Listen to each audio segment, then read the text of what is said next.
Pernahkah Anda bertanya-tanya siapa penemu Candi Borobudur yang megah? Jawabannya mungkin akan mengejutkan Anda. Gubernur Jenderal Inggris di Jawa, Sir Thomas Stafford Raffles, menemukan bangunan megah ini pada tahun 1814. Penemuannya sangat penting sehingga ia mendokumentasikannya dalam bukunya, The History of Java. Namun Raffles tidak sendirian dalam upaya ini. Dia menugaskan H.C. Cornelius membersihkan kawasan sekitar candi, menampakkan Borobudur dengan segala kemegahannya sambil mengupas kembali lapisan sejarah. Tersingkaplah keagungan yang sempat terlupakan oleh zaman. Ini bukan sekedar peninggalan kuno, tapi sebuah mahakarya kecerdikan dan kesenian manusia. Penemuan ini memicu gelombang ketertarikan tidak hanya di kalangan warga Inggris, namun juga di seluruh dunia. Masyarakat mulai menyadari perlunya melestarikan situs yang luar biasa ini untuk memastikan bahwa situs tersebut akan bertahan lama dan dapat dikagumi oleh generasi mendatang. Jadi, Inggrislah yang membawa Borobudur keluar dari ketidakjelasan, namun pembangunannya sudah ada jauh lebih awal. Bayangkan membuat struktur dengan 2 juta blok vulkanik. Kedengarannya mustahil, bukan? Namun orang Indonesia kuno melakukan hal itu ketika mereka membangun Borobudur, tepatnya pada masa kekuasaan Mataram kuno dinasti Syailendra.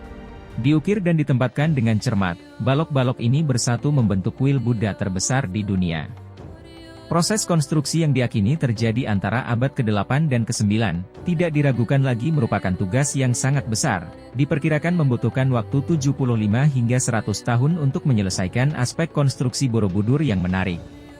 Apakah hipotesis bahwa mahakarya arsitektur ini dibangun di atas danau kuno yang kering?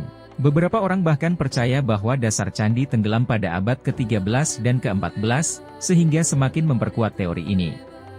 Terlepas dari misteri seputar konstruksinya, Borobudur tetap berdiri kokoh, sebuah bukti keterampilan para pembangun kuno.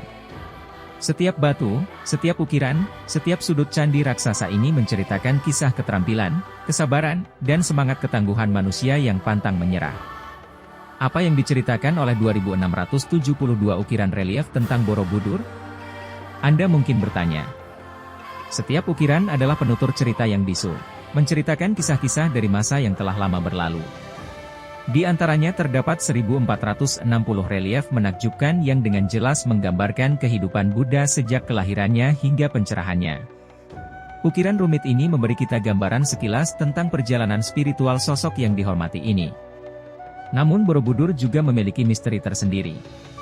Banyak patung Buddha ditemukan tanpa kepala, sebuah bukti masa lalu kuil yang penuh gejolak. Pencurian artefak yang merajalela menimbulkan usulan radikal pada akhir abad ke-19 untuk membongkar seluruh Borobudur dan memindahkan relief-reliefnya ke museum, sebuah usulan yang untungnya tidak pernah ditindaklanjuti. Jadi, apa yang dapat disampaikan oleh ukiran-ukiran ini kepada kita? Mereka berbicara tentang pengabdian, seni, sejarah, kekayaan budaya, dan sejarah yang tidak dapat dilupakan. Melalui relief dan patungnya, Borobudur menceritakan kisah-kisah masa lampau, bagaikan seekor penis yang bangkit dari abu. Borobudur telah dipugar bukan hanya sekali, melainkan 2 kali. Secercah harapan pertama datang pada tahun 1885, ketika kaki monumen yang tersembunyi ditemukan oleh Eisenman, Ketua Masyarakat Arkeologi di Yogyakarta. Penemuan ini memicu minat baru terhadap Borobudur, yang mengarah pada upaya restorasi gelombang pertama. Namun hal ini bukannya tanpa tantangan. Keterbatasan anggaran menyebabkan restorasi tidak dapat berjalan sesuai rencana. Salah satu korban penting adalah penyewa, sebuah elemen arsitektur yang keasliannya tidak dapat diverifikasi. Alhasil, dibongkar oleh Theodor van Aerte, seorang insinyur dan perwira militer Belanda. Bagian-bagian yang tidak sempurna disimpan dalam Karma Museum, dan Bonga Borobudur berfungsi sebagai pengingat pedih atas perjuangan yang dihadapi dalam melestarikan situs kuno ini. Meski tidak seluruh Borobudur bisa dipugar dengan sempurna, namun upaya pelestarian situs kuno ini terus dilakukan. Apa yang menjadikan Borobudur sebagai candi Buddha terbesar di dunia? Nah, Guinness World Record punya jawabannya.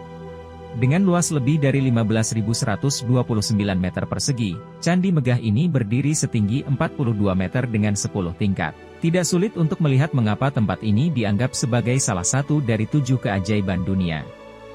Namun bukan hanya ukurannya saja yang mengesankan. Kuil ini merupakan keajaiban teknik dan desain kuno. Stupa-stupanya misalnya, memiliki tujuan ganda. Tidak hanya merupakan bagian integral dari struktur candi, tetapi juga berfungsi sebagai jam matahari. Ketepatan dalam arsitektur, di mana setiap detail memiliki tujuan, merupakan bukti kecemerlangan para pembangun kuil kuno. Borobudur lebih dari sekedar candi.